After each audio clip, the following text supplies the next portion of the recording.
Assalamualaikum warahmatullahi wabarakatuh.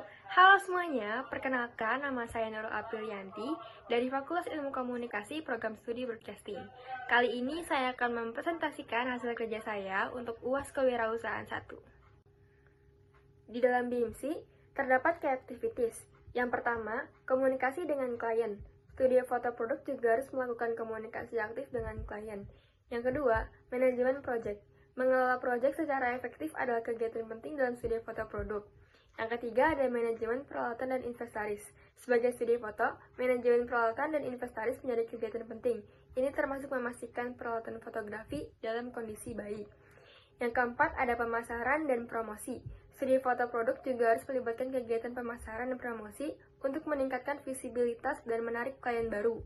Yang kelima ada pengelolaan studio. Jika studio memiliki ruang fisik, kegiatan pengelolaan studio menjadi penting. Ini mencakup penjaga kebersihan dan kerapihan studio. Yang kelima ada pemotretan produk.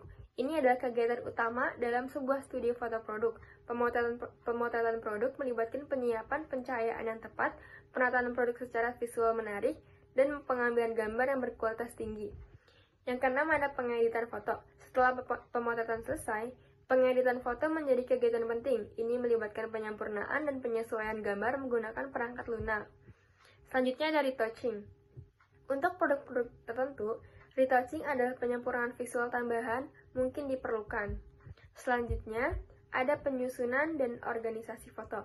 Setelah pengeditan selesai, foto-foto perlu diatur dan diorganisasi dengan rapi.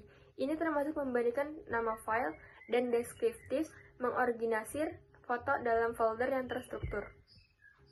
Yang pertama ada key partners. Di dalam key partners terdapat yang pertama, pemasok peralatan fotografi. Studio foto produk membutuhkan peralatan fotografi yang baik dan mutakhir. Yang kedua, pemasok bahan studio. Untuk studio foto produk yang memiliki ruang fisik, mitra kunci bisa menjadi pemasok bahan studio seperti latar belakang, penutup lantai, properti, dan dekorasi yang digunakan untuk menghadirkan suasana yang sesuai dalam pemotretan produk. Yang ketiga, ada pemasok produk-produk terkait. Jika studi foto produk khusus dalam fotografi, produk untuk industri atau niche tertentu, dapat berguna untuk menjalin kemitraan dengan pemasok produk terkait. Yang keempat, ada pemasar atau agen pemasaran. Untuk meningkatkan visibilitas dan mendapatkan lebih banyak klien, bekerja sama dengan pemasar atau agen pemasaran dapat menjadikan aset berharga. Selanjutnya ada mitra bisnis terkait. Studi foto produk juga dapat menjalin kemitraan dengan bisnis terkait lainnya, seperti agensi periklanan, perusahaan, e-commerce, toko online, atau perusahaan teknologi yang berkaitan dengan industri fotografi.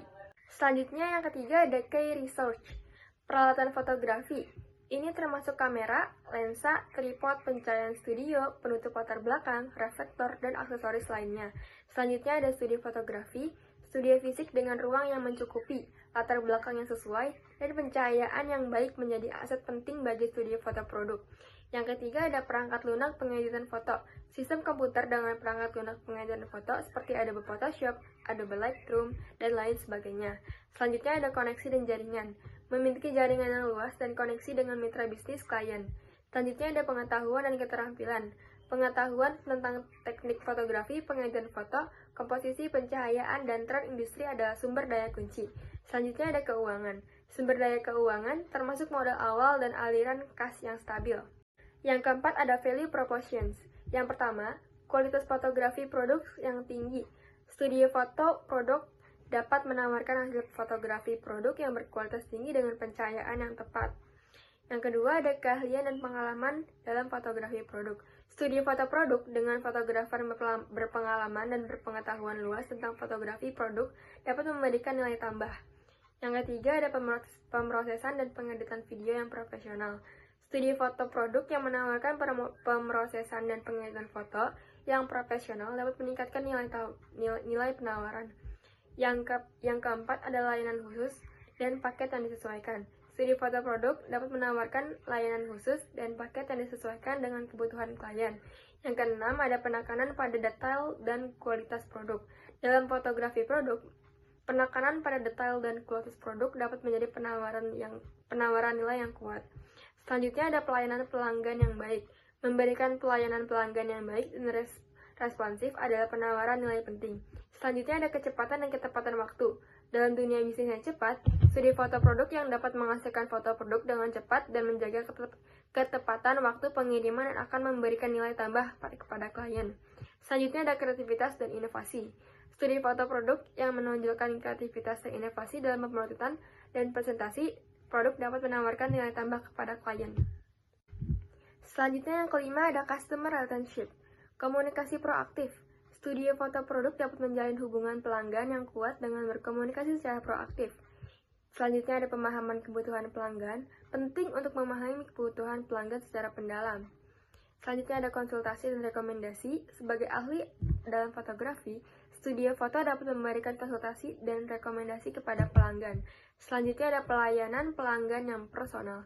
Studi foto produk dapat menciptakan pengalaman pelanggan yang personal dengan memberikan perhatian khusus kepada detail-detail yang penting. Selanjutnya ada responsif terhadap umpan balik. Studi foto produk harus menerima umpan balik pelanggan dengan sikap terbuka dan responsif. Selanjutnya ada hubungan jangka panjang. Studi foto produk dapat berusaha untuk membangun hubungan jangka panjang dengan pelanggan. Selanjutnya ada keamanan dan privasi data pelanggan. Dalam pengelola hubungan pelanggan, studi foto produk harus menjaga keamanan dan privasi data pelanggan. Yang keenam ada channels. Yang pertama ada situs web. Mempunyai situs web yang informatif dan menarik adalah saluran penting bagi studi foto produk. Yang kedua ada media sosial. Studi foto produk dapat memanfaatkan platform media sosial seperti Instagram, Facebook, atau LinkedIn untuk mempromosikan karya mereka. Yang ketiga ada email, mengumpulkan alamat email pelanggan dan mengirimkan newsletter atau email promosi secara teratur. Yang keempat ada periklanan online. Studi foto produk dapat menggunakan periklanan online seperti iklan Google AdWords atau iklan media sosial berbayar. Yang kelima ada kolaborasi dengan mitra bisnis. Studi foto produk dapat menjalin kemitraan dengan bisnis terkait. Yang keenam ada pameran atau acara industri. Berpartisipasi dalam pameran atau acara industri fotografi periklanan atau perdagangan terkait adalah cara lain untuk mempromosikan studi foto. Yang terakhir ada review dan testimoni pelanggan. Mendapatkan referensi dan testimoni dari pelanggan yang puas adalah saluran penting dalam mempromosikan studi foto. Yang ketujuh ada customer segments. Yang pertama, bisnis kecil dan UMKM. Studi foto produk dapat mengkhususkan diri dalam menyediakan layanan fotografi produk untuk bisnis kecil dan UMKM. Yang kedua, e-commerce. Segmentasi pelanggan ini mencakup perusahaan-perusahaan e-commerce yang membutuhkan foto produk profesional dan meningkatkan tampilan produk mereka di tampilan platform online. Yang ketiga, perusahaan besar. Studi foto produk juga dapat mengincar perusahaan yang besar yang membutuhkan pemotretan produk berkualitas tinggi untuk keperluan informasi. Yang keempat, ada fotografi produk pribadi. Ada juga segmen pelanggan individu yang membutuhkan jasa fotografi produk untuk keperluan pribadi. Misalnya, individu yang ingin menjual produk mereka di platform online atau yang membutuhkan foto produk untuk blog atau media sosial mereka. Selanjutnya ada industri khusus atau niche. Studi foto produk dapat mengkhususkan diri dalam menyediakan layanan fotografi produk untuk industri khusus atau tertentu.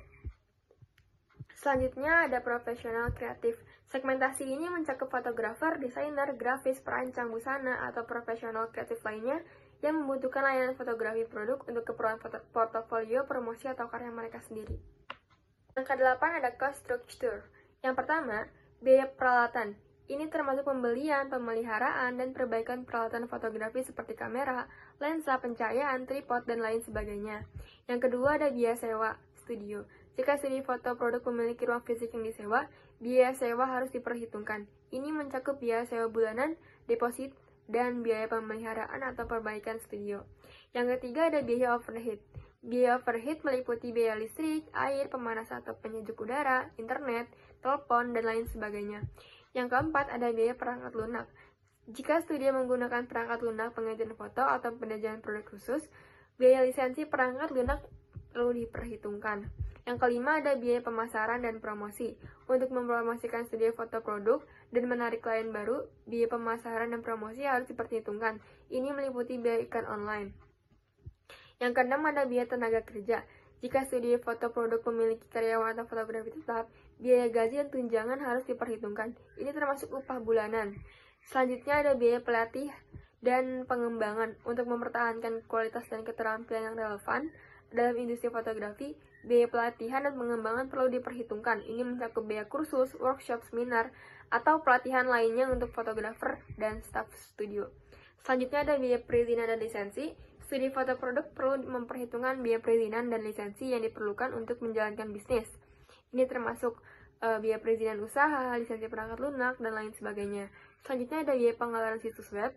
Jika studio memiliki situs web, biaya pengolahan hosting, pembaruan konten, dan keamanan situs web perlu diperhitungkan.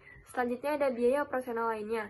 Ini mencakup biaya transportasi, biaya bahan habis pakai seperti latar belakang, properti, peralatan studio, biaya pajak, dan lain sebagainya. Ada revenue streams. Yang pertama, pemotretan produk. Pendapatan utama dari studio foto produk berasal dari layanan pemotretan produk. Studio dapat menawarkan paket pemotretan dengan harga yang bervariasi tergantung pada kompleksitas dan skala proyek. Yang kedua, layanan pengeditan foto. Studio foto produk dapat menawarkan layanan pengeditan foto tambahan sebagai arus pendapatan. Yang ketiga, ada paket fotografi khusus. Studio foto produk dapat menyediakan paket fotografi khusus untuk keperluan promosi atau pemasaran pelanggan. Misalnya, mereka dapat menawarkan paket khusus untuk pemotretan fashion, makanan, dan lain sebagainya. Yang keempat, ada pemotretan editorial atau publikasi. Studio foto produk dapat menghasilkan pendapatan dengan bekerja sama dengan majalah, penerbit, atau klien yang lagi membutuhkan pemotretan editorial. Yang kelima, ada lisensi foto. Jika studio memiliki kumpulan foto produk yang berkualitas tinggi dan menarik, mereka dapat menjual lisensi penggunaan foto kepada klien yang membutuhkan gambar produk untuk keperluan iklan, situs web, atau media lainnya. Selanjutnya ada penjualan produk fotografi. Studio foto produk juga dapat memanfaatkan karya mereka untuk menciptakan produk fotografi fisik seperti cetakan foto, album foto, kalender, atau merchandise lainnya. Selanjutnya ada kemitraan dan afiliasi. Studio foto produk dapat menjalin kemitraan dengan perusahaan atau merek terkait dengan industri fotografi. Selanjutnya ada layanan tambahan. Studio foto produk dapat menawarkan layanan tambahan seperti konsultasi fotografi, workshop, atau kursus fotografi produk atau layanan pengeditan foto mandiri. Selanjutnya ada kelebihan katalog studio. Yang pertama, profesionalisme. Katalog studio menyediakan lingkungan profesional untuk pemotretan produk. Yang kedua, biaya. Menyiapkan paket murah. Yang ketiga, pengalaman dan keterampilan. Fotografer di katalog studio memiliki pengalaman dan keterampilan yang mendalam dalam pemotretan produk. Yang keempat, pengeditan foto yang profesional. Katalog studio memiliki kemampuan untuk mengedit dan memproses foto dengan perangkat lunak pengeditan foto yang profesional. Yang kelima, latar belakang dan properti yang variatif. Studio foto biasanya dilengkapi dengan berbagai latar belakang dan properti yang dapat digunakan untuk menciptakan suasana yang sesuai dengan produk yang difoto. Kekurangan dari katalog studio, keterbatasan lokasi. Studio foto terbatas pada ruang fisik yang kami miliki. Jika ada kebutuhan untuk pemotretan di luar studio, seperti di lokasi atau dalam lingkungan yang spesifik, maka keterbatasan lokasi studio dapat menjadi kendala. Yang kedua, ketergantungan pada jadwal. Katalog studio seringkali memiliki jadwal yang sibuk dengan pelanggan yang telah memesan jauh-jauh hari. Hal ini dapat menyulitkan bagi klien yang membutuhkan pemotretan mendadak atau dalam waktu yang terbatas. Yang ketiga, kurangnya fleksibilitas. Katalog studio mungkin memiliki aturan dan kebijakan yang ketat terkait pemotretan dan penggunaan peralatan kami. Yang keempat adalah kurangnya keintiman. Beberapa produk atau merek mungkin membutuhkan sentuhan personal dan nuansa yang lebih intim dalam pemotretan. Di sini adalah bisnis model kanvas. Bisa kita lihat. Sekian video presentasi saya. Kurang lebihnya mohon maaf. Wassalamualaikum warahmatullahi wabarakatuh. Dadah!